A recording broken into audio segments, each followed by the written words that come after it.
నమస్తే, ఇది కథ కాదు జీవితం కార్యక్రమానికి స్వాగతం.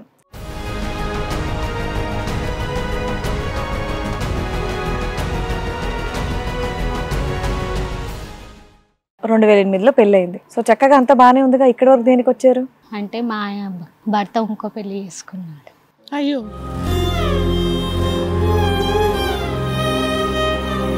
పొయ్యి ఉంటా అని వెళ్ళిన. మా అత్తయ్య గేట్ తీయలేదు, రానియలేదు. నేనే బలవంతంగా తీసేసి లోపలికి వెళ్ళే వరకు కొట్టి పంపించారు.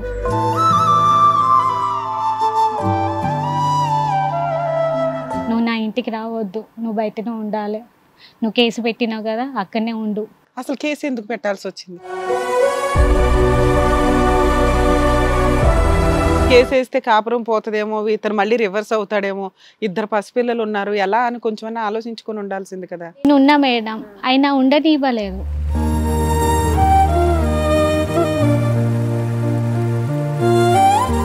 ఎంతకాలం అయింది వాళ్ళ పెళ్ళి?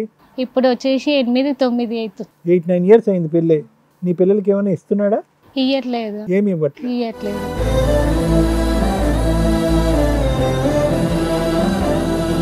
పెళ్ళైన 3-4 ఏళ్ళకి మనకు సీన్ అర్థమైపోయింది. వాళ్ళు నిన్ను ఇష్టపడట్లేదు, హింసిస్తున్నారు, ఫిజికల్ అటాక్ చాలా సీరియస్ గా ఉంది అని. ఏంటమ్మా ఈ పోరాటం? కడుపుతో ఉన్నాక ఇట్లా నన్ను ఇక కడుపుతో కొట్టిండు, రక్తం అంతా వచ్చేసింది.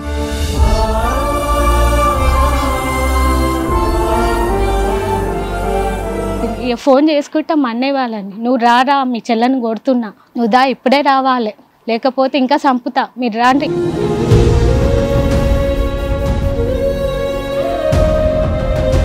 ఎందుకు ఈ పోరాటం చేస్తున్నారు? 13 ఏళ్ల పోరాటం, 3 సంవత్సరాల కాపురానికి. ఏదైనా కాంపిటీషన్, ఏదైనా ఉండడానికి ఇల్లు కానీ వాళ్ళకే ఉన్నది ఒక ఇల్లు, వారసత్వంలో వాళ్ళ నాన్న సంపాదించింది.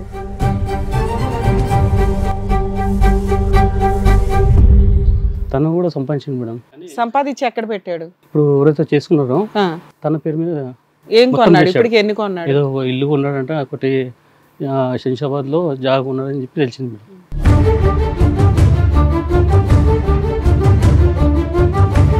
కోర్టులో ఆర్డర్ల మీదే లెక్కలేదు, పోలీస్ స్టేషన్ల మీదే లెక్కలేదు. ధైర్యంగా ఈ అమ్మాయి ఉంది, ఆ అమ్మాయి ఉంది అని చెప్పి పోలీస్ స్టేషన్లోకి వెళ్ళి మాట్లాడినోడిని ఎంత పోరాటం చేస్తే కనుక ఆ మనిషిలో ఒక కనువైపు కలుగుతుంది.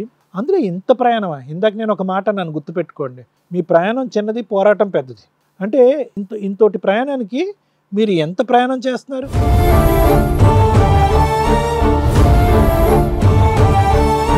ఇక్కడ మీ వైఫ్ మీ మీద కంప్లైంట్ ఇచ్చి ఇక్కడికి వచ్చింది, డివిసి ఆర్డర్ ఇవి పట్టుకొని. అబ్బా, మీ ఆవిడ పేరు తెలీదా? ఎంతమంది భార్యలు ఉన్నారు నీకు?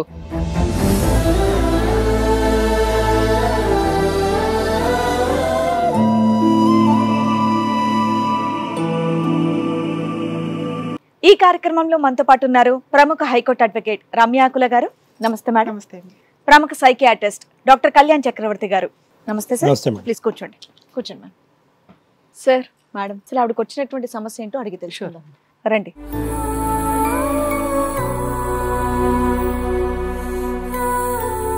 ఏం చేస్తూ ఉంటారు మీరు? మేము ఇంట్లోనే ఉంటాము. ఇంట్లోనే ఉంటారు. మీకు పెళ్ళై ఎంతకాలం అవుతుంది? మాకు 13 సంవత్సరాలు. 13 సంవత్సరాలు. 2008 2008లో పెళ్ళయింది. చూస్తే నాకు చాలా పాప, చిన్నగా బాబు. ఉన్నారు. పాప బాబు. అమ్మాయి 10వ తరగతి చదువుతుంది, అబ్బాయి 9. ఓకే. సో చక్కగా అంతా బాగానే ఉందిగా. ఇక్కడ వరకు దేనికి వచ్చారు? అంటే మా భర్త ఇంకో పెళ్లి చేసుకున్నాడు. అయ్యో, ఎప్పుడమ్మా? ఇట్లా 9-10. 9-10 ఏళ్ళు అవుతుంది. అంటే నీకు పెళ్ళైన 2-3 సంవత్సరాలకే వేరే పెళ్లి చేసుకున్నాడా? కేసు పెట్టినాక చేసుకున్నాడు. ఓహో, నువ్వు అప్పట్లో 498 కేసు పెట్టాను మేడం. ఎప్పుడు? 2012లో పెట్టాను. మీరు 2012 నుంచి మీ ఆయనతో కలిసి లేరా? లేదు మేడం. మరి అది చెప్పాలి. ఓకే. పెళ్లి 8లో అయిందమ్మా. 2008లో. 12లో కేసు పెట్టారు. 2012లో సో కేసు. 12 నుంచి ఇప్పుడు 2025 ఇప్పుడు వరకు మీ భర్తతో మీరు లేరు. లేదు దగ్గర మోర్ దెన్ 12-13 years అయిపోతుంది. లేదు మేడం. ఇద్దరు పిల్లలు నీతోనే ఉన్నారా? నాతోనే ఉంటాను. మా అమ్మ ఏమైనా కేసులు ఫైల్ చేశారమ్మా? 498 డివిసి కేసు వేసిన. మెయింటెనెన్స్ ఏమన్నా వస్తుందా? మెయింటెనెన్స్ వేయలేదు మేడం. 5 నెలలు దాకా వేసారు, తర్వాత వేయలేదు. ఇవ్వకపోతే అరెస్ట్ వారెంట్ వచ్చి ఉంటది కదా. జడ్జిమెంట్ గిట్ల ఇచ్చిర్రు మేడం. నాకు పొయ్యి ఉండాలి, 6 లక్షలు ఇవ్వాలి, నెలకు 6,000 ఇవ్వాలి, పొయ్యి ఉండాలి. పొయ్యిన సఖీ సెంటర్కి ఇట్లా తీసుకెళ్ళిన మేడం. తీసుకుపోయి కానిస్టేబుల్ ఇచ్చి పంపించారు. పొయ్యి ఉంటా అని వెళ్ళిన. అంటే మా అత్తయ్య గేట్ తీయలేదు, రానియలేదు. నేనే బలవంతంగా తీసేసి లోపలికి వెళ్ళే వరకు కొట్టి పంపించారు. నువ్వు నా ఇంటికి రావద్దు, నువ్వు బయటనే ఉండాలి, నువ్వు కేసు పెట్టినావు కదా అక్కడనే ఉండు. అసలు కేసు ఎందుకు పెట్టాల్సి వచ్చింది? అంటే మా భర్త ఏది టార్చర్, మా అత్తయ్య మా భర్త ఆయన ఫస్ట్ నుంచే అమ్మాయితో ఉంటుంది చెప్పేది. ఫస్ట్ నాకు ఇంకో ఆమెతో, ఇంకా ఆమె ఉంది నాకు. నుంచి అంటే మీ పెళ్లికి ముందు కూడా పరిచయం ఆమెతో? మీ పరిచయం. పెళ్లి అయిన తర్వాత పరిచయం? అంటే నాకు చెప్పారు, నా భర్తనే నాకు పెళ్ళైన చెప్పారు. తర్వాత మీ ఆయన పెళ్ళైన మీతో తర్వాత చెప్పారు. నాకు చెప్పారు, ఒక అమ్మాయి ఉంది నాకు స్కూల్లో పరిచయం అయింది, ఇక్కడ ఉంటుంది అని చెప్పారు. ఎంతకాలానికి చెప్పారు? పెళ్ళైన ఎంతకాలానికి చెప్పారు ఈ విషయం? నాకు నెల అయినాక చెప్పారు. అప్పటి నుంచి ఇక నాకు మరి నిన్నెందుకు పెళ్లి చేసుకోవాల్సి వచ్చింది? ముందే పరిచయం అయితే అమ్మాయిని చేసుకోవచ్చు కదా, అడగలేదా మీరు? అంటే ఇప్పుడు నాతో ఉండది అని అన్నాడు. అంటే ఇప్పుడు పెళ్ళి చేసుకున్నాం కదా, ఇక మంచిగా ఉంటారు కదా అన్నట్టు నేను సర్దిపోయినా. సర్దుకున్నావు కదా, తెలిసి తెలియనట్టుగా అలాగే సర్దుకుపోతే బాగుండేది కదమ్మా. కేసు దాకా ఎందుకు వెళ్ళావు? కేసు వేస్తే కాపురం పోతుందేమో, ఇతను మళ్ళీ రివర్స్ అవుతాడేమో, 2 పసిపిల్లలు ఉన్నారు, ఎలా అని కొంచెమన్నా ఆలోచించుకొని ఉండాల్సింది కదా. నేను ఉన్నా మేడం, ఆయన ఉండనివ్వలేదు, మా అత్తయ్య ఉండనివ్వలేము, మా మిస్టేక్ చేసింది ఆయన, అక్రమ సంబంధం పెట్టుకొని ఉన్నది ఆయన, నీకు తెలిసింది పట్టుకున్నావు, అడ్జస్ట్ అయ్యావు, మళ్ళీ గొడవ ఈ పోలీస్ స్టేషన్కి ఎందుకు వెళ్ళారు అంటున్నా. ఆ పోలీస్ స్టేషన్లో ఏది మాట్లాడారు, కూర్చొని మాట్లాడిన గిట్ల వీళ్ళే ఇదే తంతు. పోలీస్ స్టేషన్లో అయినా పెద్దల సమక్షంలో అయినా ఎక్కడెళ్ళు ఆయన సరే అంటాడు, నేను చూసుకుంటా అంటాడు, భార్య పిల్లల్ని చూసుకుంటా అంటాడు. మళ్ళీ అదే విధంగా ఇంకేదైనా కష్టాలు ఉన్నాయా నీకు? అక్రమ సంబంధం. ఇంకో పెళ్లి చేసుకున్నాడు, తన పిల్లలతో ఇప్పుడు హాయిగా ఉన్నాడు మేడం.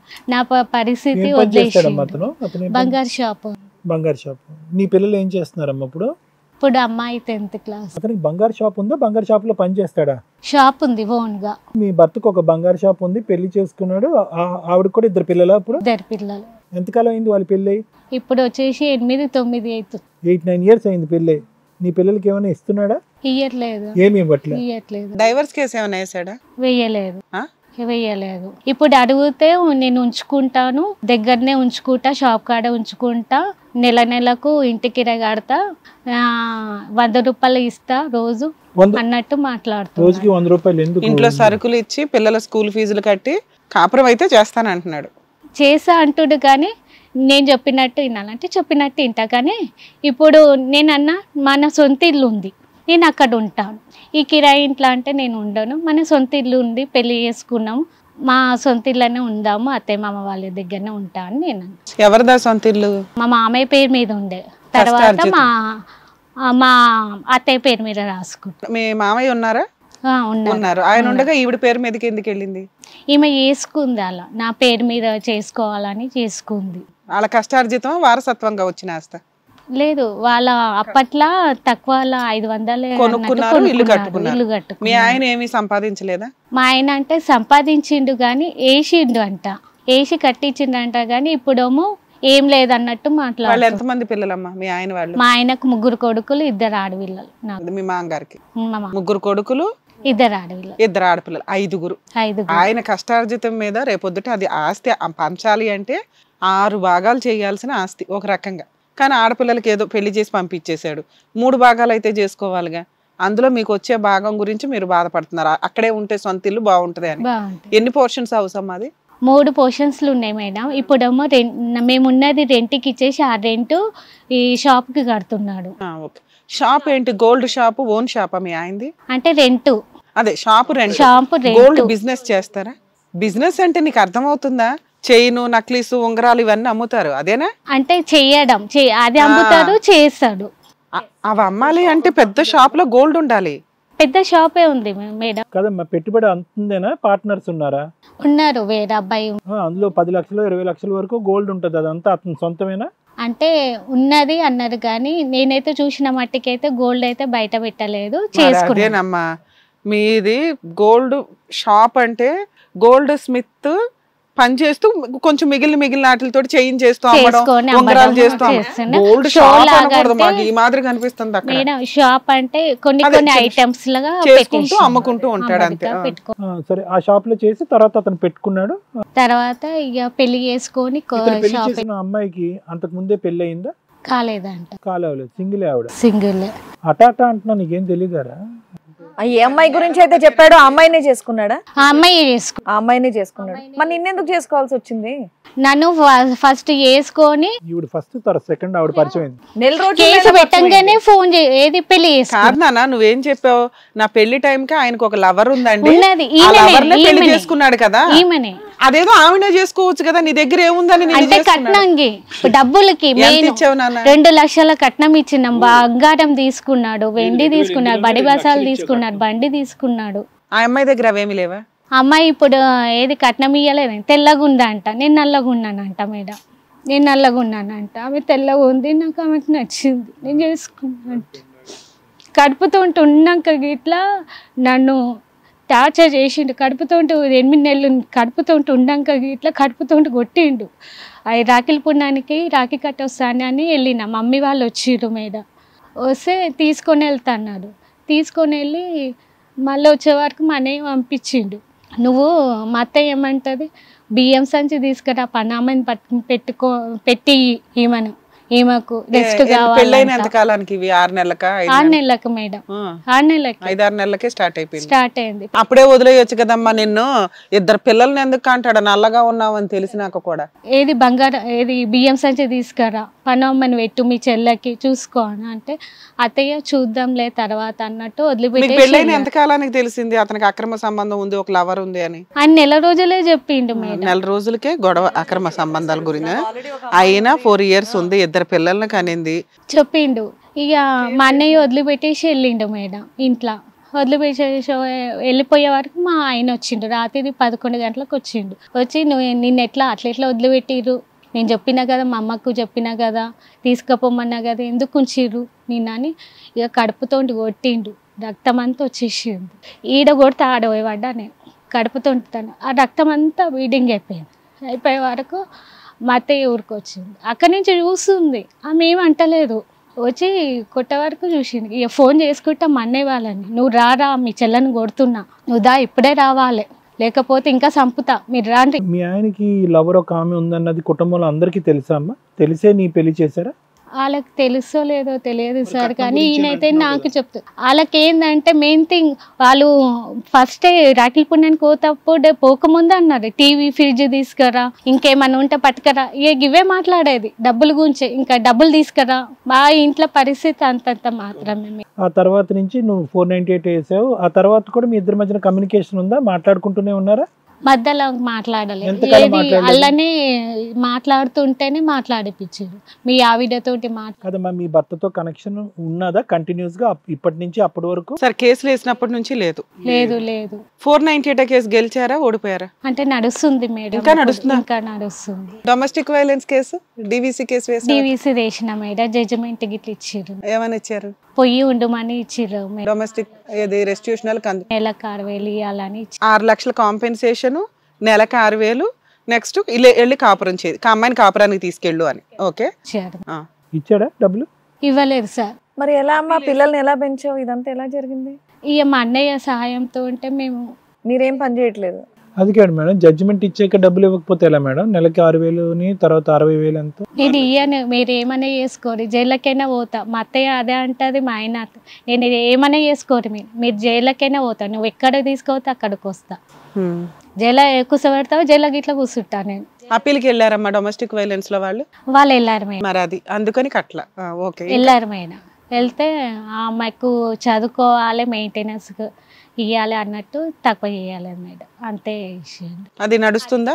అయిపోయింది. అప్పీల్ కూడా అయిపోయింది. అయిపోయింది. లోయర్ కోర్టు ఆర్డర్ ని అప్పీల్ కోర్టు సపోర్ట్ చేశారా? చేశారు. వాళ్ళు హైకోర్టుకి వెళ్ళారా? హైకోర్టుకి వెళ్ళాలి. ఇంకా వెళ్ళాల. ఎప్పుడైంది అప్పీల్ కేసు, ఎప్పుడు క్లోజ్ అయింది? అంటే 2 సంవత్సరాలు అయిపోయింది అంతే. మరి అప్పుడు దాని మీద ఎగ్జిక్యూషన్ పిటిషన్ వేసుకోవాలి కదా, అమలు చేయండి ఆర్డర్ ని అని. వేసారా? అది వేయలేదా? వేయలేదు మేడం. ఆ ప్రాపర్టీ అటాచ్మెంట్ చేసుకోవచ్చు. సరే, నేను చెప్తాలే తర్వాత. ఓకే, ఇలా కేసులు నడుస్తున్నాయి. కేసులు నడుస్తున్నాక నువ్వు కోర్టు ఆర్డర్ ఇచ్చింది కదా అని వెళ్ళిపోయి ఉండడం కుదరదు కదా. అది వాళ్ళ సొంత ఇల్లు, మీ ఆయన ఇల్లు అయితే కాదు. మీ అత్త మామల ఇంట్లో ఉండడం మీకు రైట్స్ లేవు. అక్కడే ఉంటాను అనటం కంటే నువ్వు కాపురం కావాలనుకున్నావా వద్దనుకున్నావా అది అర్థం కాల.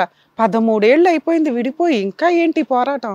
మేడం కావాలని, నా భర్త కావాలని అనుకున్నా. నేను ఇప్పటికి ఇట్లా ఆయన ఏమన్నాడు, కూర్చొని ఇట్లా మాట్లాడితే నేను 5 లక్షలు ఇస్తాను, నేను ఏమి ఇయ్యాలి అంటే, నేను అన్న ఆమెకి 5 లక్షలు ఇచ్చేసి ఆమెను వదిలిపెట్టేసి నా దగ్గరకు వచ్చేసి ఆ పైసలు ఏమో. అక్కడ ప్రేమ ఉంది, ఇక్కడ ప్రేమ లేదు. అవును. అవునా? ప్రేమ లేని చోట ఇక్కడే ఉండు అని మనం పీక్కు తిని కూర్చోపెట్టుకోలేం కదా. మనకున్న హక్కులు ఏంటి అని ఆల్టర్నేట్ ఎతకాలిగా. ఎందుకు ఎంత పోరాడుతున్నావు ఒక పనికిమాలిన భర్త కోసం?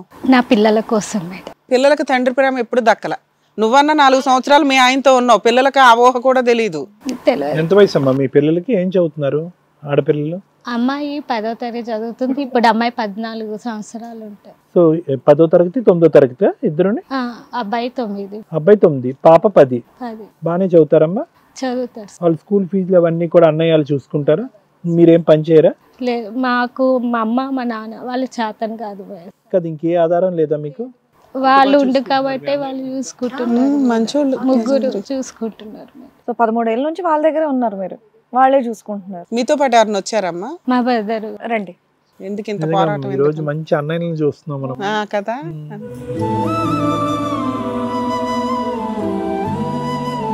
సరే ఏంటి సార్ ఇది? ఎన్ని సంవత్సరాల పోరాటం ఎందుకు? ఎవరి కోసం? ఇది కరెక్ట్ పోరాటం అని అనుకుంటున్నారా మీరు? మీరు సపోర్ట్ చేయడం మేము మా స్టేజ్ నుంచి మేము ముగ్గురం కూడా నిజంగా అప్రిషియేట్ చేస్తున్నాం. ఒక నిస్సహాయ స్త్రీకి, అది చెల్లెళ్ళకి ఈ రోజుల్లో ఎవడో, అక్కలకి చెల్లెలకి ఎవరు సపోర్ట్ చేయట్లా. మీ వెనకాతలు ఉన్న స్త్రీమూర్తులకు కూడా వందనాలు. ఎందుకంటే వాళ్ళు తోడ్పాటు లేకపోతే మీరు ఎంతవరకు రారు. ముగ్గురు ఉన్నారు, ఎంత కాపాడుతున్నారు కదా. డెసిషన్ కూడా కరెక్ట్ గా ఉండేలాగా ఉంటే బాగుండేదిగా. ఎందుకు ఈ పోరాటం చేస్తున్నారు? 13 ఏళ్ల పోరాటం, 3 సంవత్సరాల కాపురానికి. తనకు న్యాయం జరగాలని చెప్పి. ఏం న్యాయం? మీ దృష్టిలో న్యాయం అంటే ఏంటి? ఏదైనా కాంపిటీషన్, ఏదైనా ఉండడానికి ఇల్లు కానీ. వాళ్ళకే ఉన్నది ఒక ఇల్లు, వారసత్వంలో వాళ్ళ నాన్న సంపాదించింది. తను కూడా సంపాదించింది మేడం. సంపాదించి ఎక్కడ పెట్టాడు? ఇప్పుడు ఎవరైతే చేసుకున్నారో తన పేరు మీద ఏం కొన్నాడు? ఇప్పటికి ఎన్ని కొన్నాడు? ఏదో ఇల్లు కొన్నాడంటే, ఒకటి శంషాబాద్ లో జాగా కొన్నాడని చెప్పి తెలిసింది మేడం. నిజమేనండి? మీకు నిజంగా ప్రూఫ్ ఉందా ఆవిడ పేరును కొన్నాడు, సంపాదించాడు అనేది? వాళ్ళ త్రూ నుంచి వాళ్ళ భావాలు ఉన్నారు సార్, వాళ్ళ త్రూ నుంచి తెలిసింది మాకు. చుట్టాల వాళ్ళ ద్వారానే, చుట్టాల ద్వారా తెలిసింది. ఆవిడ ఏమైనా పని చేస్తుందా? ఆమె తెలియదు. House wife. ఇన్ని సంవత్సరాలు ఏం తెలుసుకోకుండా అట్లా ఉంటారు. కాకపోతే మేము వెళ్ళాం మేడం పట్టుకోవడానికి, అక్కడి నుంచి పారిపోయారు. మళ్ళీ వాళ్ళ ఇల్లు సురారం కాదు. 13 ఏళ్లలో ఆయన 498 వేసుకున్నాక సెకండ్ మ్యారేజ్ చేసుకున్నాడు, 2 పిల్లల్ని కన్నారు. వాళ్ళ బావలు మీకు టచ్ లో ఉన్నారు, వాళ్ళ ఆస్తుల గురించి చెప్తున్నారు కానీ వాళ్ళ వేరే అబౌట్స్ చెప్పట్లేదా? వాళ్ళ బావలు వాళ్ళ చుట్టాల ద్వారా తెలిసింది మేడం. అదే ఆ చుట్టాల ద్వారా వాళ్ళు ఎక్కడ ఉంటున్నారు ఏంటి అని తెలియలేదా? వాళ్ళు షాప్ దగ్గరనే ఇక్కడ రెంట్కుంటారు అని చెప్పి మేమే ఎంకరేజ్ చేసాము. అయితే డీవీసీలో జడ్జిమెంట్ వచ్చింది ఒకసారి. పర్లేదులేండి, చూద్దాం. జడ్జిమెంట్ కాపీ వచ్చింది మేడం. వచ్చిన తర్వాత 2019లో వచ్చింది. వచ్చిన తర్వాత వెళ్ళాము. వెళ్తే అక్కడ నుంచి వాళ్ళ అత్తగారు వాళ్ళు ఎలగొట్టారు. వాళ్ళ ఎలగొట్టారు. పోలీసు సపోర్ట్ కూడా తీసుకున్నారు. సఖి సెంటర్ వాళ్ళు ఉండాలి కానీ ఆర్డర్ వచ్చిందంటే కూడా వాళ్ళు యాక్సెప్ట్ చేయలేదు, ఎలగొట్టేశారు. ఎలగొట్టేస్తే మాకు అప్పుడు డౌట్ వచ్చింది, ఎందుకు ఎలగొడుతున్నారు ఏంటని చెప్పేసి. అప్పుడు ఆ మూమెంట్లో కరోనా వైరస్ ఏదో అది స్టార్ట్ అయింది. దాని తర్వాత మళ్ళీ ఎంక్వైరీ చేస్తే తెలిసింది ఇంకో మ్యారేజ్ చేసుకుంటూ సెటప్ ఇక్కడ షాప్ వెనకాల పెట్టిండి అని చెప్పి తెలిసింది. సరే షాప్ ఎక్కడో తెలుసు కదా, షాప్ దగ్గర వదిలిపోయారు అమ్మాయిని? వెళ్ళాం మేడం. షాప్ దగ్గర పోతే కూడా అక్కడ ఎదురుగా సత్యనారాయణ కార్పొరేటర్ అని ఉన్నాడు. అతను దానికి వెళ్తే ఫస్ట్ ఏమో వాళ్ళ ఆస్తి రాసిస్తాము, అది ఇస్తాము, ఇది ఇస్తామని మాట్లాడారు. తర్వాత ఈయన వెళ్ళి పైకి వెళ్ళి మాట్లాడొచ్చిన తర్వాత ఇక్కడ ఒక 6 నెలలు ఉండండి, ఒక 6 నెలల తర్వాత ఉన్న తర్వాత చూసి మేము రాసిస్తామని అంటున్నారు. వాళ్ళు అన్నారు. అతను అండ చూసుకొని ఇతను చాలా ఇది ఉన్నది, చాలా టూ మచ్ చేస్తున్నాడు ఇతను. ఎంతకాలం క్రితం విషయం సార్ ఇది? కోవిడ్ తర్వాత? కోవిడ్ తర్వాత సార్. ఆ తర్వాత మళ్ళీ మీరు అక్కడికి వెళ్ళటం కానీ మాట్లాడటం కానీ జరగలేదు? 2-3 సార్లు వెళ్ళాం సార్. 2-3 సార్లు వెళ్ళాం. ఫస్ట్ టైం తెలిసినప్పుడు వెళ్తే వాళ్ళకి తెలిసింది, తెలిసి పారిపోయారు. అక్కడ నుంచి సూర్యరంకాలని అక్కడికి వెళ్తే అక్కడి నుంచి పారిపోయారు వాళ్ళు. ఏంటి సార్, సొంత ఇల్లు పెట్టుకుని ఒక బంగారు షాప్ పెట్టుకుని ఎక్కడ పారిపోతారు వీళ్ళు? అంటే వీళ్ళు దొరికితే వాళ్ళు ఏం చేస్తారు అన్నట్టు పారిపోయారు సార్. పారిపోతారు, మళ్ళీ మీరు వెళ్ళిపోయాక తిరిగి వస్తారు. లేదు సార్, వాళ్ళు ఏం చేశారంటే అతను మా బావ పోలీస్ స్టేషన్లో జడ్జిలో సరెండర్ అయ్యాడు. సరెండర్ అయ్యి నేను ఇంకో పెళ్లి చేసుకున్నాను, 2వ పెళ్లి చేసుకున్నాను, వీళ్ళు కొట్టడం తిట్టడంతో నేను 2వ పెళ్లి చేసుకున్నాను చెప్పేసి అక్కడ సరెండర్ అయ్యాడు. అక్కడ వెళ్తే లేదు సార్ ఇట్లా జరిగిందని చెప్పి మొత్తం. ఎప్పుడు కొట్టడం తిట్టడం ఎప్పుడు జరిగినాయి ఇవన్నీ? నాకు ప్రెగ్నెన్సీ వచ్చినప్పుడు కొట్టిండు మేడం. కొట్టినప్పుడు నేను హాస్పిటల్కి వెళ్ళిన. అప్పుడే పోలీసు వాళ్ళు వెళ్తుంటే పోలీసు వాళ్ళు ఆపారు, జీడిమెంట్లో పోలీసు వాళ్ళు. అంటే మాకు ఇట్లా చెప్పిన రాత్రి ఇట్లా ఫోన్ చేసి మా అన్నయ్యను పిలిపించారు. ఇట్లా ప్రెగ్నెంట్ ఉన్న కాళ్ళతోటి తన్నిండు, రక్తం ఇట్లా అంటే ఫస్ట్ ఆఫ్ ఆల్ హాస్పిటల్ తీసుకెళ్ళండి ఈ అమ్మాయిని అన్నాడు. హాస్పిటల్ తీసుకెళ్తే అప్పుడు కోపం వచ్చి కొట్టారు మా అన్నయ్య వాళ్ళు. నా పరిస్థితి చూసి, రక్తం కారేది చూసి మా అన్నయ్య కొట్టారు అప్పుడైతే. కొట్టి ఇక నేను హాస్పిటల్ తీసుకుపోయినా కేసు బుక్ చేసారు. అంటే మాట్లాడిచ్చిండు. తెల్లారి మళ్ళీ నేను పోయి మా ఆయనని తీసుకొని వచ్చా. అప్పటి నుంచి తీసుకొని వచ్చి వాళ్ళకి ఇట్లా మంచిగా ఉండండి అమ్మ, ఎందుకు కూడా వాళ్ళ ఎందుకు కొట్టుకోవడం అన్నట్టు చెప్పి మళ్ళీ పంపించారు. అయితే మా అమ్మని కూడా కొట్టారు. మా అమ్మాయి సెకండ్ డెలివరీకి వచ్చింది మా అమ్మయ్య, మమ్మీ మా డాడీ. నీకు అన్నల బలమో బలహీనతో నాకు అర్థం కావట్లా. భర్తను కొడితే ఏ ముఖం పెట్టుకొని మళ్ళీ మీ ఇంట్లో ఉంటాడు, మీతో కంటిన్యూ అవుతాడు. అతను విలన్, డే 1 నుంచి విలన్. ఎంత త్వరగా వదిలించుకోవాలి ఏంటి అనే దానికి వీళ్ళు మీకు మోటివేషన్ చేయాలి. మీ అమ్మా నాన్నకి ఏం ఆస్తులు లేవా? లేవు. ఒక ఇల్లు కానీ ఏమీ లేదా? లేదు. అప్పుడు నిన్ను నీ కాళ్ళ మీద నిలబడడానికి ఎట్లా అనేది కదా వాళ్ళు చూడాల్సింది. మీ అమ్మా నాన్న చూడడానికి ఒక పని అమ్మాయిలాగా కూర్చున్నావు, అది సేవ, మంచి పని. అది చేస్తూ కూడా నువ్వు ఇండివిజువల్గా ఏదైనా పని చేసుకోవచ్చు. ఏమీ చేయకుండా ఈ పోరాటం కోసమే ఉంటానంటే ఎట్లా అమ్మా? భర్త కావాలంటే వద్దు. ఎందుకంటే నా పెళ్ళైన 3-4 ఏళ్ళకి మనకు సీన్ అర్థమైపోయింది. వాళ్ళు నిన్ను ఇష్టపడట్లేదు, హింసిస్తున్నారు, ఫిజికల్ అటాక్ చాలా సీరియస్గా ఉంది అని. ఇంత క్రూయాలిటీ ఉన్న కేసులోకి మళ్ళీ మనం వెళ్ళాం. మనం ఎందుకోసం ఫైట్ చేయాలి? పిల్లలకి ఏమి న్యాయం చేయాలి ఏంటి అనేది. ఆ రోజుల్లోనే కేసులు స్ట్రాంగ్గా ఉన్నప్పుడు ఎంత వస్తుందో వసూలు చేసుకోవాలా, వదిలిపడేయాలా? ఏంటమ్మా ఈ పోరాటం? పెళ్ళి అంత పవిత్రమైన విషయం. అది 99% జనాలకి వర్కౌట్ అవుతుంది. ఎక్కడో 1% ఉంటుంది కర్మ కొద్ది ఇట్లాంటి క్రూయల్ పర్సన్లు ఉంటారు. అప్పుడు ఏం చేయాలి? కట్ చేసుకొని వదిలిపడేయాలా? కొత్త జీవితం ఏంటని చూసుకోవాలా? ప్రేమ ఉండి దీన్ని ప్రేమ అంటారా? సైకోతనం అంటారు. దీనికి మళ్ళీ మీ అన్నలు అంతా సపోర్ట్ చేయడం. మేడం ముగ్గురు అలాగే ఉన్నారు మేడం. అతను ఫస్ట్ పెద్ద బాబు కూడా అతను కూడా లవ్ చేసినట.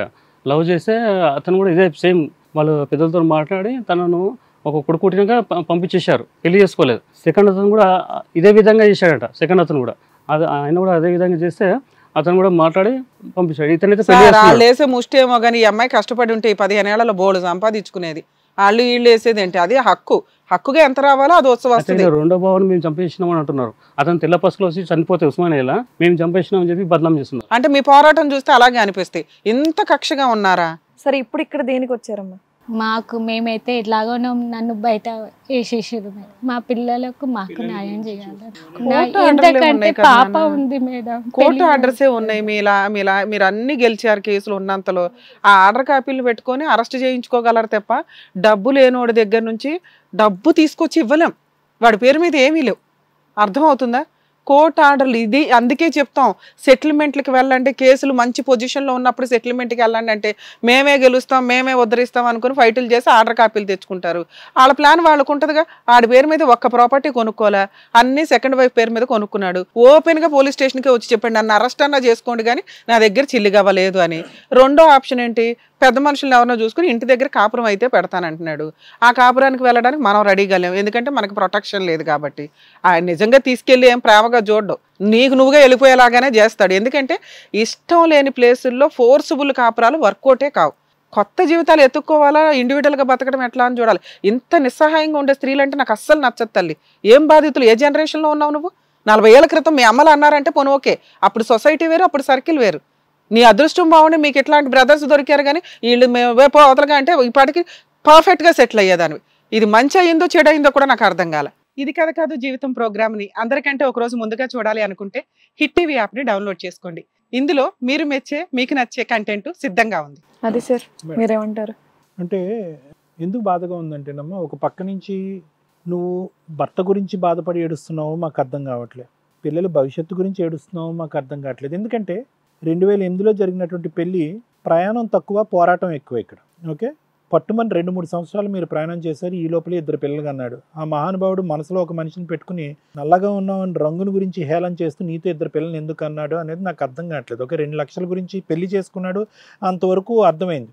కానీ ఏం కట్నం వస్తుందని చెప్పి నీ ద్వారా పిల్లలు అన్నాడు అనేది నాకు అర్థం కావట్లేదు. అంటే ఆ మనిషి యొక్క క్యారెక్టరు, ఆ కర్కోటమైనటువంటి మనస్తత్వం అనేది మొదటి నుంచే మనకు అర్థమైపోయింది. ఇక్కడ సరే కట్నం గురించి, ఆశ గురించి, డబ్బుల గురించి పెళ్లి చేసుకున్నాడు. పిల్లల్ని కంటం ఎందుకు?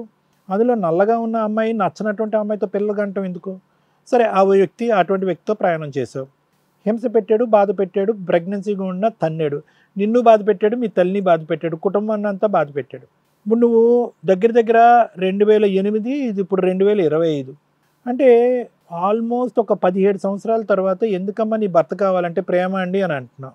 అసలు అది అర్థం లేదమ్మా, అది ఎక్కడ కూడా మ్యాచ్ అయ్యేటటువంటి అంశం కాదు. మా అందరికీ ఈరోజు కలిగేటటువంటి బాధ ఏంటంటే, చారి గారు లాంటి వాళ్ళు లేదంటే ఇంకో 2-3 అన్నదమ్ములు ఉన్నా కూడా ఇతను ఒక్కడిని చూసి నిన్నొక్కదాన్ని చూస్తే మీ కుటుంబంలో ఉండేటటువంటి మీ అందరి యొక్క మనస్తత్వం క్లియర్ కట్గా అర్థమైపోతుంది. చాలా వెన్నపూస లాంటి మీ మనస్తత్వాలు మీరు. పోరాటం అనేటటువంటిది ఫైట్ చేస్తారు కానీ ఆ ఫైట్ ఎటు దిక్కున పోతుంది, ఎక్కడ పోతుంది, పోరాటం చేస్తున్నాము ఫైనల్గా వచ్చేటటువంటిది ఏంటి అని అసెస్మెంట్ చేయలేకపోతున్నారు. బ్యాక్గ్రౌండ్లో మీరు పోగొట్టుకుంటుంది చాలా ఉంది. మీరు ముందుకు వెళ్ళిపోతున్నారు, ఫైట్ చేస్తున్నాం అని. వాడి పరిస్థితి ఎలా ఉంది అంటే అలాంటి వాడిని నేను వాడు వీడు అన్నగానే అనాలి తప్పదు. ఎందుకంటే కనుక ఇందాక అనే మాటకి నాకు చాలా కోపంగా ఉందండి. బ్యాక్గ్రౌండ్లో ఒక ఫిగర్ని పెట్టుకుని, ఒక అమ్మాయిని పెట్టుకుని, ఈ అమ్మాయిని ఏదో బొమ్మల పెళ్లి చేసుకుని కట్నం దొబ్బేసి కట్నం తీసేసుకుని 2 పిల్లల్ని కనేసి ఎడారిలో వదిలేసి ఈ అమ్మాయిని ఏ దిక్కు చేసిన అంటే ఆడు అనొచ్చు, ఈడు అనొచ్చు, ఏమన్నా అనొచ్చు. సో దానికి ప్రత్యేకంగా మనిషిని చూడక్కర్లేదు. నిండా ములిగినోడికి చలేంటి అన్నట్టుగా అతను వ్యవహరిస్తున్నాడు ఈరోజు. లెక్కలేదు, ఏదో పిచ్చి తిరుగుతుంది వెళ్తుంది. కోర్టుల ఆర్డర్ల మీదే లెక్కలేదు, పోలీస్ స్టేషన్ల మీదే లెక్కలేదు. ధైర్యంగా ఈ అమ్మాయి ఉంది ఆ అమ్మాయి ఉంది అని చెప్పి పోలీస్ స్టేషన్లోకి వెళ్ళి మాట్లాడినోడిని ఎంత పోరాటం చేస్తే కనుక ఆ మనిషిలో ఒక కనువొప్పి కలుగుతుంది. ఎన్ని ఇలాంటి వేదికల దగ్గర కూర్చుని మనం మాట్లాడితే అతనికి ఒక అవగాహన వస్తుంది, ఆలోచన వస్తుంది. ఇంకేంటంటే ఆ మనస్తత్వంలో ఏంటంటే ఆ విపరీతమైన బుద్ధి డెవలప్ అయిన తర్వాత కొన్ని అంశాలు మనం ఫోన్ కాల్స్లోనో కాంప్రమైజ్ అనో మీడియేషన్ ద్వారా మాట్లాడటం వేస్ట్.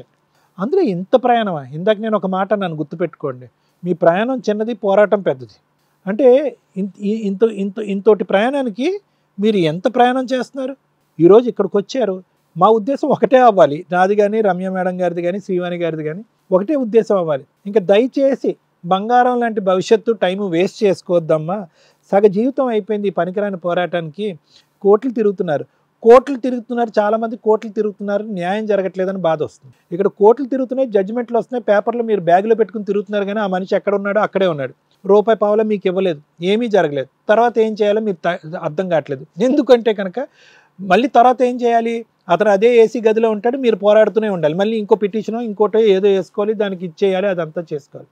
ఈ అమ్మాయి పరిస్థితి చూస్తే కనుక ఈ అమ్మాయి ఇలాగా పుల్లలాగా అయిపోయింది. చూడండి ఆ అమ్మాయి పరిస్థితి చూడండి. ఈరోజు 10 సంవత్సరాలు 10th చదువుతున్నటువంటి ఆడపిల్ల, 9th చదువుతున్నటువంటి బాబు. ఇంకా ఎంత ప్రయాణం ఉందండి? ఈవిడ శక్తి సామర్థ్యాలు అన్నీ కూడా ఇక్కడ కరిగిపోయినాయి. మీరు ఎంతకాలం ఈవిడిని కాపాడుతారు? ఈవిడ తర్వాత ఆ పిల్లల భవిష్యత్తు ఎక్కడ కాపాడగలరు? మీరు చేయగలిగేది ఏంటంటే ఏదన్నా ఉంటే గింటే కనుక ఈవిడ చేసేటటువంటి ఈ గుడ్డి పోరాటం ఎక్కడో చోట ఒక ఎండ్ పాయింట్ పెట్టుకోండి. ఈ గుడ్డి పోరాటానికి ఒక ఎండ్ పాయింట్ పెట్టుకోండి. లేదంటే ఏమవుతుందంటే ఈవిడ శారీరకంగా మానసికంగా బలహీన పడిపోయి ఆ పిల్లలు పెళ్ళిడు వచ్చి లేదంటే ఉద్యోగాలు చేసే వయసు వచ్చేటప్పటికి ఈవిడ మంచాన్ని ఎక్కుతుంది మానసికంగా. అతనికి ఏమీ ఉండదు. నాకు తెలుసు ఒక అన్నదమ్ముల్లాగా మీరు ఒక పోరాటం చేస్తున్నారు, ఆ అమ్మాయి వెన్నంటూ నిలబడుతున్నారు అనేటటువంటి నిజంగానండి మైండ్ బ్లోయింగ్ అండి. నిజంగా రాఖీలు కడితే కనుక అన్నదమ్ములు అక్క చెల్లెలు అయిపోరు. ఇది అసలైనటువంటి పోరాటం, ఇది అసలైనటువంటి ప్రయాణం అంటే నిజంగా చాలా గొప్పగా అనిపిస్తుంది. కానీ మీతో పాటు మీ భార్యలు వాళ్ళు కూడా ఈ 15 సంవత్సరాల పాటు సపోర్ట్ చేస్తూనే ఉన్నారుగా. డబ్బులకి సపోర్ట్ చేస్తున్నారు, తిండికి సపోర్ట్ చేస్తున్నారు, పిల్లలు స్కూల్ ఫెసిలిటీ సపోర్ట్ చేస్తున్నారు. అలా సపోర్ట్ చేసేటటువంటి మీ మనసులో ఎంత పెద్దది ఎంత గొప్పది అని ఒక విధంగా హర్షిస్తున్నా కూడా ఇంకో పక్క నుంచి ఈ పోరాటం అంతా కూడా ఈ అమ్మాయి కాళ్ళ మీద ఈ అమ్మాయిని నిలబెట్టే ప్రయత్నం చేసి ఈ అమ్మాయిని ఫైనాన్షియల్గా ఇండిపెండెంట్ చేస్తుంటే కనుక ఇంకా అద్భుతంగా ఉండేదేమో అనిపించింది. ఏదో ఒక ఆధారం దొరుకుండేది. ఏదన్నా ఒక బంగారు కొట్టులోనో ఒక క్లాత్ షాప్లోనో ఎక్కడో చోట పనిచేసి ఆ రూపాయి ఈరోజు కూడబెట్టుకుంటే కనుక ఆ కోర్టుకి అయ్యేటటువంటి ఖర్చు అయ్యి ఉండేది కాదు, తన కాళ్ళ మీద తను నిలబడి ఉండేది కాదు, మీ మీద ఫైనాన్షియల్ భారం ఉండేది కాదు. ఈ అమ్మాయి గుడ్డిగా ప్రయాణం చేస్తున్న అమ్మాయిని మీరు సపోర్ట్ చేసుకుంటూనే వెళ్ళారు. సరే, మన పోరాటం అనేది నడవాలి. నా బాధ ఏంటంటే అక్కడ మనసులో ఆ మనిషిలో ఒక ఆవగింజంత ఆలోచన కానీ మమకారం కానీ అయ్యో నా పిల్లలు అనేటటువంటిది లేదు. రంగుతో పట్టుకున్నటువంటి ఆ మనిషి ఇప్పటికీ కూడా అక్కడ ఏదో సుఖాలు అనుభవిస్తున్నాడు అని అనుకుంటున్నాడు. అతను బతుకుతున్నాడు. ఏదో రోజు వెళ్ళి మీరు తలుపు తాడితే కనుక అక్కడి నుంచి నిష్క్రమిస్తున్నాడు. అలవాటు అయిపోయింది అతనికి. ఏం చేస్తే కనుక ఆ మనిషిని వంచొచ్చు? మీరు ఎంత పోరాటం చేస్తే మీరు ఆ మనిషిని వంచొచ్చు? ఒకసారి పిలిపిస్తే ఒకసారి మాట్లాడదాం మేడం మాట్లాడతారు. ఆ ప్రయత్నం కూడా చేద్దాము. అండ్ నేను అనేది ఏంటంటే నిజంగా మనం మాట్లాడి ఈరోజు ఈ వేదిక ద్వారా అద్భుతాలు జరిగితే కనుక నేనే భగవంతుడికి 100 వందనాలు పెట్టుకుంటాను. ఎందుకంటే కనుక ఆ పిల్లల భవిష్యత్తు కాబట్టి ఈవిడికి కూడా బాగుంటుంది. కానీ ఎంత అవకాశం ఉంది అనేది నా ఆలోచన. ఈరోజు తలపుతాడు, ఓకేనమ్మా మీరు చెప్తున్నారు కదా సరే అంటాడు. ఎంత ప్రయాణం ఇది? ఎన్ని సంవత్సరాల ప్రయాణం? ఇక్కడ మేము మాట్లాడటం ద్వారా అతను మనసు కరిగి ముందుకు వస్తాడు అనేటటువంటి అంశం ఎంత ఇంపార్టెంటో నేనేమంటున్నానంటే ఇక్కడ ఈవిడ్ని మానసికంగా బలపరచండి అని నేను రిక్వెస్ట్ చేసుకుంటున్నాను ఈరోజు. ఎందుకంటే ఈవిడ తర్వాత ఆ ఇద్దరు పిల్లలు ఉన్నారు, వాళ్ళ భవిష్యత్తు ఇవన్నీ ముడిపడి ఉంది. ఎక్కడో చోట ఒక ఎండ్ పాయింట్ చేసుకోండి. వాడు కర్మకాడు పోయాడు, వాడు దరిద్రుడు పోతే పోయాడు, ఏమవుతే అయింది, వాడి జీవితం వాడు కర్మకాడు పోతాడని చెప్పి వదిలేసి ఎక్కడో చోట ఈ అమ్మాయిని తట్టి ముందుకు పంపించవలసినటువంటి బాధ్యత కూడా బ్రదర్స్గా మీ మీద ఉందనేది నా విన్నపం. అది నా అభ్యర్థన.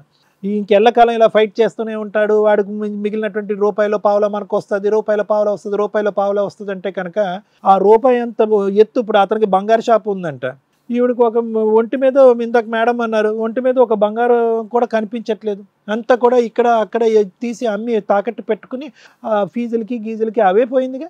ఎక్కడ పోతుంది ఈ జీవితం? సో ఒకటేనమ్మా, నేనేమంటున్నానంటే నీ పోరాటం అనేటటువంటిది మంచిదే కాదనట్లేదు, but not at the cost of your welfare. అంటే నీ పిల్లల యొక్క భవిష్యత్తు, మీ ఆరోగ్యం, మీ మానసిక శారీరక ఆరోగ్యం తాకట్టు పెట్టి చేయవలసినంత పోరాటం కాదు. పోరాడండి, ఒక 5 సంవత్సరాలు పోరాడండి, ఒక 6 సంవత్సరాలు, ఇదెక్కడ 15-20 సంవత్సరాల పాటు ఈ పోరాటం ఏంటమ్మా? సరే సార్, చూద్దాము మేడం ఏం చెప్తారో కూడా ఆలోచిద్దాం. ఇదైతే కనుక నా ఉద్దేశం. Okay, thank you sir. Madam, నా చేతులు ఇట్లా కట్టేశారు మీరు. ఇలా కట్టేసిన చోట అద్భుతాలు చేస్తామని దేనికన్నా లిమిటేషన్ ఉంటుంది. మ్యాక్సిమం మేము ఎంత చేయగలమో అంత చేస్తాం. మీరు ఏదైతే నమ్ముతున్నారో అది మా వంతు ప్రయత్నం, మా టీం అంతా చేస్తాం, మేము ముగ్గురం చేస్తామండి. మా లిమిట్స్ దాటి చేయలేం. కోర్టుకు వెళ్ళని కేసులు, కోర్టులో ఫ్రెష్గా ఉన్న కేసులు, కోర్టు బర్డెన్ తగ్గించడానికి మా వంతు ప్రయత్నం మేము చేస్తున్నాం. కోర్టులో న్యాయం జరిగిపోయింది, కోర్టులో న్యాయం జరిగిన తర్వాత మేము వాటిని మారుస్తూ ఏవో అద్భుతాలు చేస్తామంటే కొంచెం కష్టం. 15 ఏళ్ల పోరాటం ఇన్ కేస్ ఒక 3-4 ఇయర్స్ ఇప్పుడు నడుస్తూ ఉంటే మీరు ఎక్స్పెక్ట్ చేయింది, మీరు ఏదైతే ఎక్స్పెక్ట్ చేస్తున్నారో అది చేయడానికి మేము 100% ఇంటికి వెళ్ళి మరి ఆడు జుట్టు పట్టుకొని లాక్కొచ్చేదాన్ని. ఎందుకంటే ఇక్కడ 2 పిల్లలు ఉన్నారు. 15 ఏళ్ల తర్వాత నా రిక్వెస్ట్ మహిళల్ని, ఇండియన్ లా సిస్టమ్ మారటానికి టైం పడుతుంది. దయచేసి ఒక్కసారి పెళ్ళయింది కాబట్టి అతనే జీవితం, అతనే డబ్బులు ఇవ్వాలి, అతని ఆస్తు నుంచే రావాలి, లేకపోతే మేము బతకం అంటే ఆడు పోయాడు అనుకోండి, బతుకుతారా? బతకరా? సెల్ఫ్ రెస్పెక్ట్తో బతకడం అనేది ఇండియన్లో ఉన్న దేవతల యొక్క లక్షణం. స్త్రీని చాలా గౌరవించే కంట్రీస్లో నెంబర్ 1 పొజిషన్లో మనం ఉంటాం. కానీ ఇక్కడ స్త్రీల పరిస్థితి ఎంత హీనంగా ఉందంటే కొంతమంది ఆలోచన విధానం, మగవాళ్ళు లేకపోతే బతకలేమనే స్టేజ్లోకి వెళ్తే ఏ జనరేషన్లో ఉన్నట్టు మీ ఎనర్జీ మొత్తం వేస్ట్ అయ్యింది. ఇలా ఎంతమంది ఉన్నారు బయట? దయచేసి రియలైజ్ అవ్వండి. ఈరోజు మన ముందు కూర్చున్న ఒక స్త్రీ మీలాంటి వాళ్ళందరికీ ఒక రిప్రజెంటేటివ్. 15 ఏళ్ళు కోర్టు చుట్టూ తిరిగి వాల్యుబుల్ కోర్టు టైము వేస్ట్ చేయొద్దు, అలాగే మీ యొక్క జీవితాన్ని వేస్ట్ చేసుకోవద్దు. కోర్టులో జరగాల్సిన న్యాయమే జరిగిద్ది, కానీ అవతల వ్యక్తి దగ్గర డబ్బు లేకపోతే ఫోర్స్ఫుల్గా తీసుకొచ్చి నువ్వు ఏదో ఒకటి చేయంటే వాడు చావనన్నా చేస్తాడు తప్ప ఇవ్వడు. ఇవ్వకూడదు అనుకున్న మూర్ఖుడు ఇవ్వడు.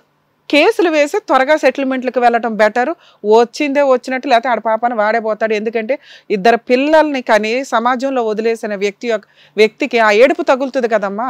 మనం దేన్ని ఎక్కువ ఇంపార్టెన్స్ ఇస్తాం? కుటుంబ వ్యవస్థని. పెళ్లి పీటలు అంటేనే దాన్ని ఒక దేవతలందరూ ఆ ప్లేస్లో ఉండే ప్లేస్ అని, అదే మతమైనా కూడా. చర్చ్ అయితే చర్చిలోనే అలాగే ఫీల్ అవుతారు, మన ముస్లిం మ్యారేజ్ అయితే నికాకి అలాగే ఫీల్ అవుతారు. ఆ టైంకి అక్కడ దేవుళ్ళు ఉండి పెళ్ళిళ్ళు చేస్తారు వీళ్ళిద్దరూ. ఆ టైంకి అంత రెస్పాన్సిబుల్ పర్సన్స్ అని. ఇంత రెస్పెక్ట్ ఉన్న సమాజంలో వాళ్ళ ఏడుపు తగలకుండా ఉంటుందా? తగిలిద్ది. దీన్ని కొంత మోటివేట్గా తీసుకొని సెల్ఫ్ రెస్పెక్ట్తో బతకడం, ముఖ్యంగా స్త్రీల తల్లి ఇలాంటి బాధితులు. మిగతా వాళ్ళు ఈ రోజున చాలా మారారు, సెల్ఫ్ రెస్పెక్ట్తో బతుకుతున్నారు, జాబులు చేసుకుంటున్నారు. కర్మ ఏంటంటే అది ఎక్సీడ్ అయిపోతుంది. ఓ పక్కన అతి, ఇంకో పక్కన అనావృష్టి. అతివృష్టి అనావృష్టి చాలా దారుణంగా ఉన్న వేరియేషన్లో లా మళ్ళీ షేక్ అయింది అనుకోండి, ఆడపిల్లల్ని కాపాడడం చాలా కష్టం అవుతుంది. ఇదే పొజిషను మన ఇంట్లో జరిగి మనం రివర్స్లో మాట్లాడుకుంటే మన బ్రదర్కి జరిగితే 15 ఏళ్ళు ఒక అమ్మాయి పోరాడుతూ ఉంటే మనం వెళ్ళి డబ్బులు ఇచ్చేసి ఇంట్లోకి రమ్మంటామా? అనంగా ఇది కొంచెం రియలైజ్ అవ్వండి. మీ ఇంట్లో జరిగితే మీ వదిన ఎవరన్నా చేస్తే చేయాలని నేను అనట్లేదు తల్లి, కర్మ. ఇది నీకు పనిష్మెంటే, వాళ్ళకి పనిష్మెంటే. మీరు ఓ 10 లక్షలు 6 లక్షలు ఇచ్చి వదిలించుకుంటారేమో, ఎందుకంటే మీ ఆలోచన విధానం వేరు. అలాగే వదిలించుకుంటారు 99.9%. ఎక్కడో 0.1% ఉంటారు చూడు, వాళ్ళే మీ ఆయన లాంటి వాళ్ళు. అది జరగడానికి కారణాలు ఏంటో తెలుసా? వాళ్ళు ఎక్కడో హట్ అయి ఉంటారు భయంకరంగా. అతనికి లవర్ ఉండడం వేరు, లవ్ మ్యారేజ్ చేయకపోవడానికి వాళ్ళ అమ్మ నాన్నకి ఇష్టం ఉండకపోవచ్చు. ఒక మంచి కుటుంబం నుంచి ఒక అమ్మాయిని తెచ్చుకోవాలనుకున్నారు, మంచి కుటుంబం నుంచి ఒక అమ్మాయిని తెచ్చుకున్నారు, అంతే. ఆ అబ్బాయికి ఎవరితో పనికిమాల దాన్ని ఇచ్చి పెళ్లి చేయాలని ఎవరు అనుకోలే. అంత తెల్లగా ఉన్న అమ్మాయి అన్నా కూడా చేయరు. ఎందుకంటే రెస్పెక్ట్ అనేది క్యారెక్టర్కి కుటుంబానికి ఉంది స్టిల్ ఇప్పటికీ కూడా. మీ కుటుంబం మంచిది, అందులో ఒక్కగానొక్క కూతురు అంటే ఒక్క ఆడపిల్ల, 3 అన్నలు ఉన్నారా, సూపర్ ఫ్యామిలీ, కళ్ళకద్దుకు నేను పెళ్లి చేసుకున్నారు. ఇక కట్నం అంటారా, అది సాంప్రదాయాల్లో ఇది కట్నం కూడా కాదు. మీ లెవెల్కి మీరు ఏదో మళ్ళీ మీకు ఇవ్వరు కాబట్టి ఆ రోజుల్లో 2012-10 చెప్పు 8లో జరిగిన పంచాయతీల్లో మన పైగా మనకు ఆస్తుల్లో ఇలా ముగ్గురు మీ అమ్మా నాన్న రూపాయి వేసి కూతుర్ని ఒక్కగానొక్క కూతుర్ని గౌరవంగా పంపించాలని నిన్ను పంపించారు. ఈ పంపించిన తర్వాత మీ మధ్య జరిగింది ఎక్కడో అక్కడ వాడి లవర్ గురించి అతను ఎక్స్ప్లెయిన్ చేసి ఉండొచ్చు, అది నీకు హర్ట్ అయ్యింది. నీ బిహేవియరు, నీ క్యారెక్టర్లో కుటుంబం పెంచిన సాంప్రదాయంగా నువ్వు సర్దుకుపోయి ఉంటే అతను ఆ లవర్ దగ్గరికి వెళ్ళేవాడు కాదు, వెళ్ళినా వెనక్కి పరిగెత్తుకు వచ్చేసేవాడు. అలాంటి వ్యక్తిని మార్చుకోకుండా హక్కుగా అని మాట్లాడేసరికి మగాడు ఇలాగే బయటకు పోతాడు. వెళ్ళిపోయినాడు. ఎట్లా అయిందంటే ముందు మీకు అత్తామామలతో కూడా పళ్ళ, వాళ్ళు హింసించారు, హస్బెండ్ హింసించాడు. ఎంతలా హింసించాడంటే చంపేయడానికి కూడా ప్రిపేర్ అయిపోయా. అంత క్రూయాలిటీ ఉన్న ఇంట్లోకి మళ్ళీ నువ్వు వెళ్ళటం అనేది జరిగే పని కాదు. నువ్వు 2014లో 498 కేసు ఏదైతే పెట్టావో అది చాలా స్ట్రాంగ్ కేసు ఆ రోజులు. 2012 అంటే 2017 నుంచి కొంచెం 41 నోటీసులు రియలైజేషన్స్ వచ్చినాయి. అంత స్ట్రాంగ్ టైంలో మీరు కేసు ఫైల్ చేసినప్పుడు వాళ్ళు వణికిపోయి ఉండాలి. మీకు ఆ టైంలో జరిగే సెటిల్మెంట్ స్ట్రాంగ్ సెటిల్మెంట్. ఆ రోజు మీరు కరెక్ట్ డెసిషన్ తీసుకోవాలా. ఎందుకంటే మీ వెనకాల ఉన్న దమ్ము ధైర్యం మీ బ్రదర్స్.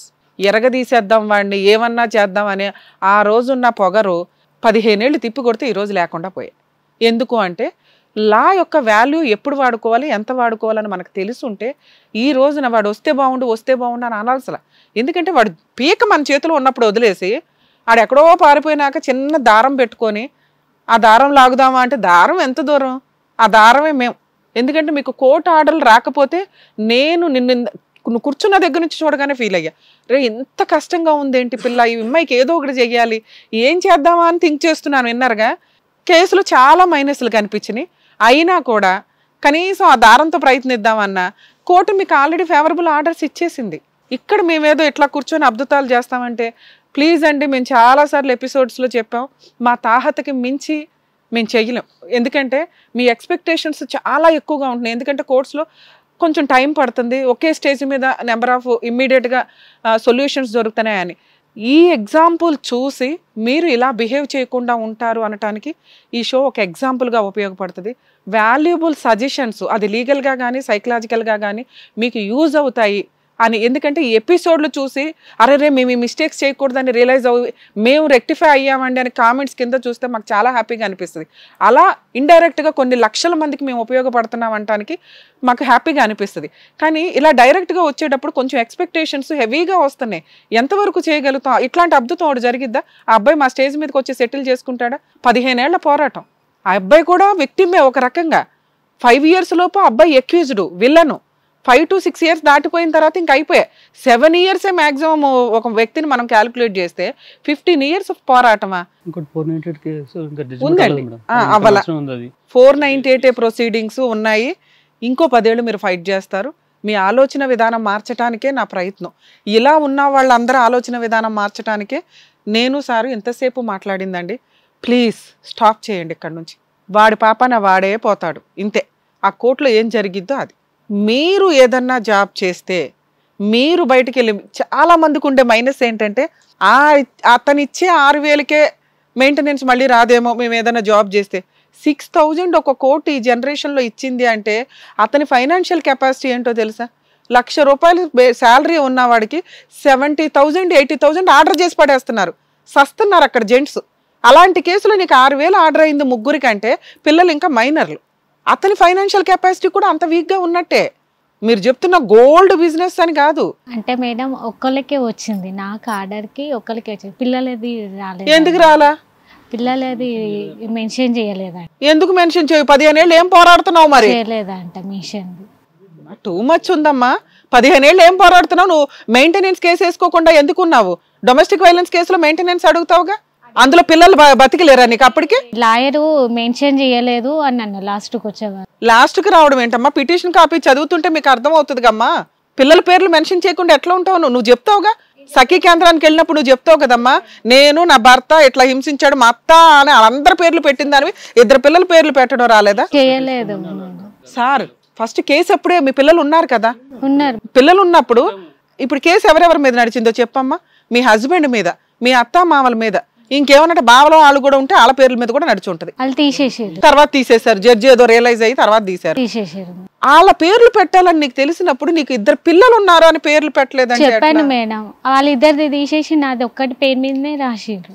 జడ్జి గారు అడుగుతారమ్మా, అమ్మ 2 పిల్లలు ఉన్నానన్నా కదా వాళ్ళకి మెయింటెనెన్స్ అవసరం లేదా అని. మీరు అడగాలిగా, మీరు ఏదో ఒక రోజు చెప్తారు నా పిల్లలకి తిండి పోషణ అంతా నా అన్నాలు చూసుకుంటున్నారండి అంటే మరి పిల్లల పేరు మీద కూడా పిటిషన్ వేయమ్మా అని ఉంటారు కదా. నీకు ఇవాళ డీవీసీ కాదు, ఎప్పటి నుంచో డీవీసీ. అవునా? పిల్లల పేర్లు ఇంక్లూడ్ చేయమని పర్మిషన్ పిటిషన్ ఎందుకు వేసుకోవాలా? మాకు తెలియదు మేడం, లాస్ట్ కు మాకు చెప్పి. లాస్ట్ లో కాదు నాన్న, ముందులోనే చెప్తారు. ముందే నువ్వు అడుగుతావు కదా ఏదో ఒక రోజు. మా సార్కి చెప్పాము పిల్లలు ఉన్నారు పిల్లల పేరు మీద అంటే మీదే ఒకటి ఆర్డర్ అయ్యింది పిల్లలది కాలేదని చెప్పారు మేడం. పిల్లలది అవ్వకుండా ఉండదు. ఎందుకు అవ్వలేదంటే మనం పేర్లు పెట్టలే. పేర్లు పెట్టమని కోర్టు చెప్తుంది. ఒకవేళ పెట్టకపోతే పర్మిషన్ పిటిషన్ వేసుకుంటే ఇమీడియట్ గా అలౌ చేస్తారమ్మా. అవి 15 ఏళ్లలో మీరు ఆ పోరాటం చెప్పలేదు మేడం సార్ అయితే మాకు. అదే అదే ఓకే సరే నాన్న, ఇప్పుడు ఆ ప్రాసెస్ మాట్లాడి నీకు ఒక్కదానికి 6 లక్షలు ఆర్డర్ అయింది, నీకు ఒక్కదానికి 6,000 ఆర్డర్ అయింది, అంతేనా? సో ఇదే ఈ పోరాటాలు ఏంటంటే ఒక స్టేజీ వరకు బాగానే ఉంటాయి. నెక్స్ట్ మీరు ఒక పెద్ద మనిషి దగ్గరికి వెళ్ళారు, ఆ పెద్ద మనిషి ఒక 6 నెలలు కాపురం చెయ్యండి అన్నారు. చెయ్యొచ్చు కదా, ఏంటి నీ బాధ? చూస్తానికి ఏంటి 6 నెలలు కాదు 4 రోజులు వెళ్తేనే కదా మనకు తెలుస్తుంది నిజమా కాదా అని. మేడం ఆయన పోయినా గిట్లా అదే తంత అవుతుంది మేడం. ఆయన ఏమంటుండంటే కరెక్ట్ లీగల్ ఫైటింగ్ చేయలే, కాపురం వెళ్ళటం ఇష్టం లేదు, ఏం పోరాటం చేస్తున్నావో నీకు తెలియదు. ఇక్కడ ఒక అద్భుతం జరిగిపోవాలని ఎక్స్పెక్ట్ చేస్తున్నారు. ఏమవుతుంది అమ్మ అక్కడికి వెళ్ళి నువ్వు బలంతంగా మేడం అన్నట్టు ఇల్లు ఉంటే ఏమవుతుంది? చంపేస్తాడా? అసలు అమ్మాయికి ఇష్టమే లేదు, డే 1 నుంచే ఇష్టం లేదు కాపురం. మేడం అట్లాని కాదు మేడం, పోయి ఉంటా గిట్లా ఇదే తంతు మేడం. అవునులేమ్మా, ఇంక ఇప్పుడు వేస్ట్లే అమ్మా. అసలు ఇప్పుడు మేమేం ఎక్స్పెక్ట్ చేయట్లేదు చెప్పినా మేడం, కిరాయి ఇంట్లో కాకుండా సొంత ఇల్లు ఉంది సార్. సొంత ఇంట్లో ఇదే మీకు చెప్పాను ఇందాక, మన పొజిషన్ లోకి అటు వెళ్ళి ఆలోచించుకుంటే మీకు ఆన్సర్ దొరికేస్తుంది అని. మన ఇంట్లో ఒక మగపిల్లోడికి ఇలా జరిగితే సొంత ఇంట్లో 15 ఏళ్ల తర్వాత ఒక అమ్మాయిని రానిస్తామా? వస్తే ఏంటో తెలుసా, మళ్ళీ ఆ ఇంట్లోంచి బయటికి వెళ్ళదు ఆ ఆస్తి రాసిచ్చేదాకా. ఎవడన్నా గుణపం తెచ్చుకొని పక్కన పెట్టుకుంటారా? ఓ పక్కన అమ్మాయికి ఇష్టం లేదు, అది మొక్కలో 1 నిమిషం మాట్లాడితే 2వ నిమిషంలో చెప్పేస్తుంది నాకు వాళ్ళు ఇష్టం లేదని. ఇందాక మేము మాట్లాడితే భర్త అంటే ప్రేమ అండి అంది. ఈ 2 టాలీ అవ్వు. ఎందుకంటే ఇంతకాలం జరిగిన ఏదైతే పోరాటం ఉందో ఆవిడికి అసలు అతను అంటే అసహ్యం, ఇష్టమూ లేదు. ఎందుకు ఇవన్నీ మాట్లాడుకోవడం? మనం కావాల్సింది ఫైనాన్షియల్ సెటిల్మెంట్. అతను అమ్మాయిని వదిలి రాడు, మీరు అతని దగ్గరికి వెళ్ళరు. ఆ డైవర్స్ లేదో ఇచ్చేసుకుని వచ్చేదేదో సెటిల్మెంట్ చేసుకుంటే అయిపోద్ది. మీ అదృష్టం బాగుండి ఇప్పుడు ఫోన్ చేస్తాను, తీస్తే ఏదైనా పిలిపించి సెటిల్మెంట్ చేయడానికి చూస్తా ఉన్నాను. సార్ మా హస్బెండ్ మేడం మ్యాక్సిమం ఇట్లాంటి కేసుల్లో ఇన్ని సంవత్సరాల నుంచి వాళ్ళు ఫైట్ చేస్తున్నారు కాబట్టి మా అడ్వకేట్తో మాట్లాడతామండి అని అనటానికి అవకాశం ఉంది. మీరు మమ్మల్ని నమ్ముకొని వచ్చారు కాబట్టి మన వంతు ప్రయత్నం మనం. హలో, అడ్వకేట్ రమ్యాని మాట్లాడుతున్నానండి. ఇది కథ కాదు జీవితం ప్రోగ్రామ్ నుంచి. ఇక్కడ మీ వైఫ్ మీ మీద కంప్లైంట్ ఇచ్చి ఇక్కడికి వచ్చింది, డీవీసీ ఆర్డర్ ఇవి పట్టుకొని. అబ్బా మీ ఆవిడ పేరు తెలీదా? ఎంతమంది భార్యలు ఉన్నారు నీకు? అదే మీ భార్య పేరు ఏంటో చెప్పండి ఫస్ట్. ఏమయ్యా అర్థమవుతుందా అర్థం కావట్లేదా నేను మాట్లాడేది? ఇప్పుడు రండి. ఎక్కడున్నారు మీరు? షాపూర్ లో ఉన్నారు. మీ వైఫ్ వచ్చింది మా దగ్గరికి. మీ 15 ఏళ్ల నుంచి ఎందుకయ్యా కోర్టుల చుట్టూ తిరుగుతున్నావు? ఏదో ఫుల్ అండ్ ఫైనల్ సెటిల్మెంట్ చేసుకోవచ్చు కదా. ఓకేనమ్మా, నాకేం మేడం నాకేం లేదు. హామీగా వాళ్ళే మధ్యన కాంప్రమైజ్ వస్తారు, మళ్ళీ వాళ్ళు తీసేస్తారు. వాళ్ళందరూ రౌడీలు. అదే అదే ఇప్పుడే మేము అడిగిస్తాను మా నిజాలు తెలుసు. కొట్టారు వాళ్ళు కొట్టిన మనుషులు అనుకుని చెప్పండి. అవునవును సార్. ఇప్పుడు అలా సార్ వినండి, ఇక్కడ రమ్య గారు మాట్లాడుతున్నారంటే మీకు ఈ పాటికి కొంత ధైర్యం రావాలి. ఆవిడ నిజం మాట్లాడతారు. ఆవిడ ఎవరికి ఏ రకంగా ఒకరితో మాట్లాడుతున్నారంటే అవతల వాళ్ళకి కూడా న్యాయం జరిగిద్దని మీరు ఈ పాటికే నాలెడ్జ్ ఉండాలి. సో కొంచెం మీరు టెన్షన్ తీసుకోకండి, కూల్ మాట్లాడండి. ఇప్పుడు మీ ఆవిడ మమ్మల్ని ఏమడుగుతుంది? నాకు నా భర్త కావాలండి, సెకండ్ వైఫ్ ని వదిలేసి నాతో హ్యాపీగా ఉండాలని అడిగింది. దానికి మేము కౌన్సిలింగ్ ఇచ్చాం. వినండి వినండి వినాలి అమ్మ. అలాంటి అద్భుతాలు 15 ఏళ్ల తర్వాత మేము చెయ్యడం కుదరదు. వాళ్ళకి పెట్టాల్సిన గడ్డి పెట్టాం. నేను ఇచ్చిన వాళ్ళకి సజెషన్ ఏంటంటే ఫుల్ అండ్ ఫైనల్ సెటిల్మెంట్ చేసుకో తల్లి, 2 పిల్లలు ఉన్నారు, ఎందుకు కోర్టుల చుట్టూ తిరగడము, ఏదో మీరు ఏం అడుగుతారో చెప్తే నేను అతనితో మాట్లాడతాను. ఇన్ కేసు ఆ అమౌంట్ మీకు వాళ్ళకి ఓకే అయితే కొంచెం ఎంఓయూ రాసుకొని ఆ ఉన్న కేసులన్నీ కూడా క్లోజ్ చేసుకొని మ్యూచువల్ డైవర్స్ తీసుకోండి అన్న. దానికి ఒక్క నిమిషం సార్, దానికి ఆ అమ్మాయి ఓకే అంది. మీరేమన్నా దీనికి ఓకే అంటే మీరు ఒక 1 hour లో ఇటు రాగలిగితే నేను ఈ స్టేజ్ మీద ఆ ప్రాబ్లం క్లియర్ చేసి మీ 15 ఏళ్ల పోరాటానికి ఇద్దరిని ఫ్రీ చేస్తా. ఒకవేళ ఒక నిమిషం సార్, ఒకవేళ మీరు ఒకవేళ సెటిల్మెంట్ చేసుకోవడానికి రెడీగానే ఉన్నారా?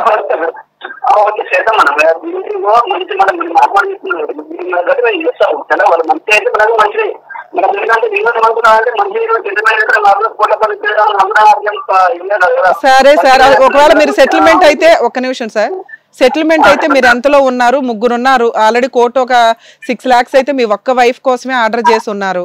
మరి పిల్లలకి తనకి ఏమి ఇస్తారో చెప్పండి. నేను ఆఫీస్కి పిలిచి మీ చేత ఎంఓయూలు రాయించి మీకు ఆ కేసులన్నీ క్లోజ్ చేయిస్తాను. నేను ఫ్రీ సర్వీస్ చేస్తాను మీకు.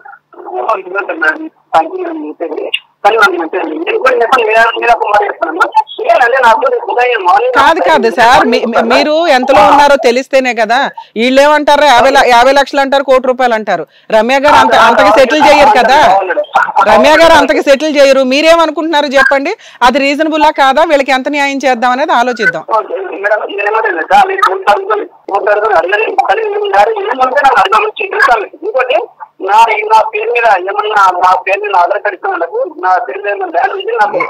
మీరు ఆల్రెడీ ఎవరికి కొనాలో ఎక్కడ కొనాలో కొనేసారు సీక్రెట్ గా. 15 ఏళ్లలో మీరే ఈ పాటికి పెద్ద లాయర్ అయిపోయారు.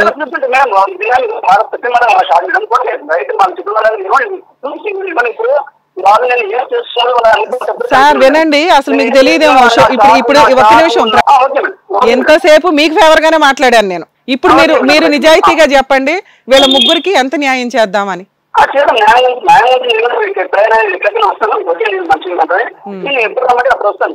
సరే సార్, మీరు ఈ లోపు మీ ఇంట్లో వాళ్ళతో నాకు ఆస్తి లేదు అది కాదు, 15 ఏళ్ళు నీ కూతుర్లు ఇద్దరు బయట ఉన్నారు, మ్యూచువల్ డైవర్స్ ఇప్పిస్తాను అంటున్నాను. సో దానికి సంబంధించి మీ 15 ఏళ్ల పోరాటాన్ని నేను క్లియర్ చేయడానికి రెడీగా ఉన్నా. రేపు ఆఫీస్కి రండి, మీకు ఇన్ఫార్మ్ చేస్తా. లేదా మీరు మీ అడ్వకేట్లతో మాట్లాడుకుంటానన్నా నాకు ప్రాబ్లం లేదు. ఇన్ కేస్ అక్కడ సాల్వ్ అవ్వకపోతే మళ్ళీ మా దగ్గర నుంచి కాల్ వస్తుంది. మీరు అనవసరంగా కోర్టుల చుట్టూ తిరక్కండి అని నా రిక్వెస్ట్. అలాగే సార్, అలాగే సార్, మా వాళ్ళు కాల్ చేస్తారు మీకు. థ్యాంక్ యూ అండి, థ్యాంక్ యూ సార్.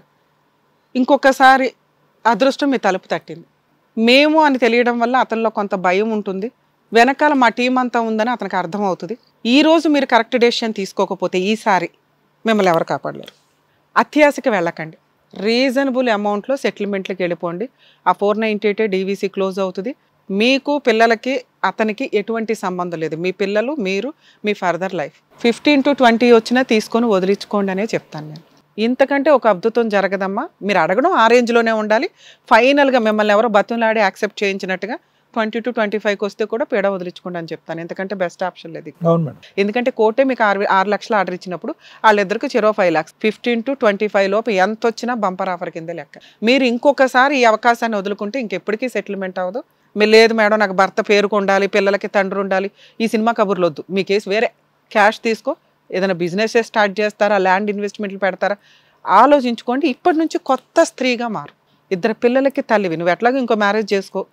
నీ లైఫ్ స్టైల్ ఏంటి అంటే ఒకడే భర్త ఇట్లా అని. ఇలాంటి అమ్మాయిలు దొరకట్లా కర్మ కొద్దీ. ఇట్లాంటి వాళ్ళకి ఇలా జరిగింది. మంచి పిల్లవి, క్యారెక్టర్తో ఉన్నావు. 2 పిల్లల కోసం సెల్ఫ్ రెస్పెక్ట్తో బతుకు. మళ్ళీ ఆ 15 లక్షలతోటో ఆ 20 లక్షలతోటో లైఫ్ వేస్ట్ చేసుకోకండి. అవి సేఫ్టీ పర్పస్. అతనికి మీరు ఇస్తున్న పనిష్మెంట్ కింద లెక్క. 15 ఏళ్ల పోరాటం అంటే వాడి జీవితం సర్వనాశనం అయిపోయింది. అంతకంటే పెద్ద పనిష్మెంట్ అవసరంలా. అయినా ఇంకా తిరగలేని అంటున్నాడు కాబట్టి ఉన్నంతలో మ్యాక్సిమం. ఇంతకంటే బెటర్గా ఏం జరగదు సార్. ఒకవేళ ఏమన్నా ముందు తీసుంటే పిలిపించేవాళ్ళం, కానీ ఇవాళ ఇప్పటికిప్పుడు వచ్చేసి ఒప్పేసుకోవడం అయితే జరగదు. కొంచెం టైం పడుతుంది ఎవరికైనా. వాళ్ళకి అడ్వకేట్లు ఉంటారు కాబట్టి. అతను ఫుల్ అండ్ ఫైనల్ సెటిల్మెంట్కి రెడీగా ఉన్నాడు. మీ ఆలోచన విధానం వేరుగా ఉంది. మేమిద్దరం మాట్లాడడం వల్ల మీ ఆలోచన విధానం చేంజ్ అయింది. ఇది కరెక్ట్ టైము. మీకు అదృష్టం డోర్ ఓపెన్ చేసింది, వాడుకోండి. లేకపోతే మీ కర్మ. Madam thank you madam. అదండి, ఇక్కడ వచ్చేందుకు మీకైతే క్లియర్గా అర్థమైనట్టుంది. చాలా డీటెయిలింగ్గా చెప్పారు. సో చెప్పినట్టుగా చేయండి. జాగ్రత్త. All the best. జాగ్రత్త.